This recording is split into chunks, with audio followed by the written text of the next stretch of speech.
Saudara Ferdi Sambo, Putri Chandrawati, Ricky Rizal, dan Kuat Ma'ruf telah mengajukan banding untuk memastikan proses hukum terhadap Sambo CS di pengadilan yang lebih tinggi berjalan adil. Menko Polhukam Mahfud MD mengajak semua pihak untuk ikut mengawasi. Menjatuhkan pidana kepada terdakwa tersebut oleh karena itu dengan pidana mati.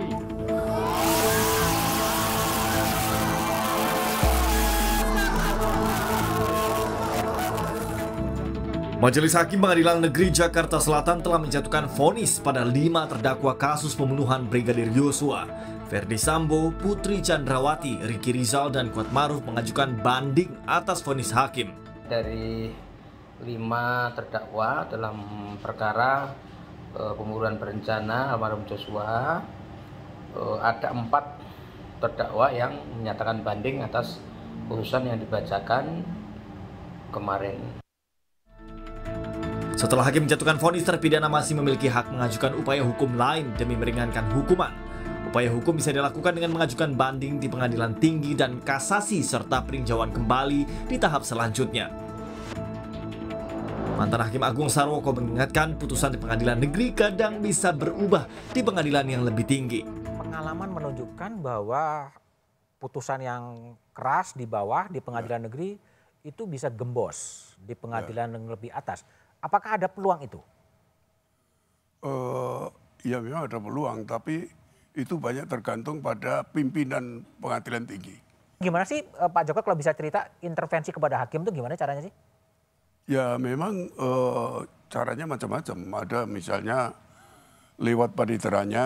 Lewat paniteranya? Ya lewat paniteranya. Kasih apa? Kemudian paniteranya nanti lapor sama hakimnya, kan begitu biasanya.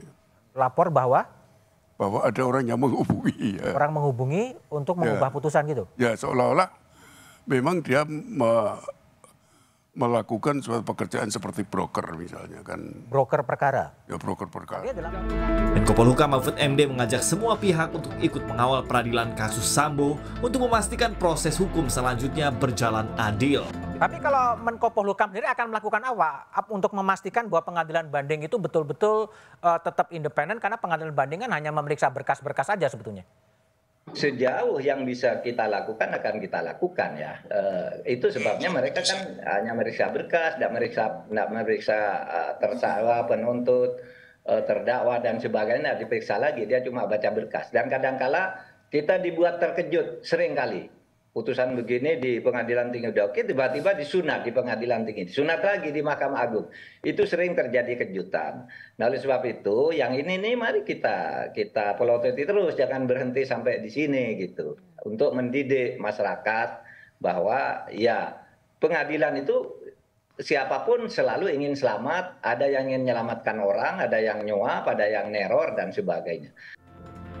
Sementara Hakim Nonaktif Albertina Ho menyatakan Ferdi Sambo berpeluang mendapatkan keringanan menjadi hukuman seumur hidup setelah KUHP baru berlaku. Nah, begitu ada KUHP baru 2020 mulai berlaku KUHP baru, maka Ferdi Sambo akan mendapat aturan hukum yang lebih ringan. Ya, dalam eksekusi pidananya ya. Hukuman yang akan diberikan padanya adalah percobaan 10 tahun, kalau berkelakuan baik maka dia menjadi seumur hidup. Betul? Ya, bisa begitu. Peluang itu ada. Dalam KUHP baru yang akan berlaku Januari 2026, status terpidana mati bisa berubah menjadi pidana seumur hidup dengan masa percobaan 10 tahun menjalani hukuman dengan syarat berkelakuan baik. Ferdi Sambo dijatuhi hukuman mati oleh Majelis Hakim Pengadilan Negeri Jakarta Selatan. Istrinya Putri Chandrawati divonis 20 tahun penjara. Sedangkan Ricky Rizal dan Kuat Ma'ruf masing-masing dijatuhi hukuman 13 dan 15 tahun penjara. Akankah upaya hukum banding di pengadilan tinggi akan mengubah hukuman mereka menjadi lebih ringan? Tim Liputan Kompas TV.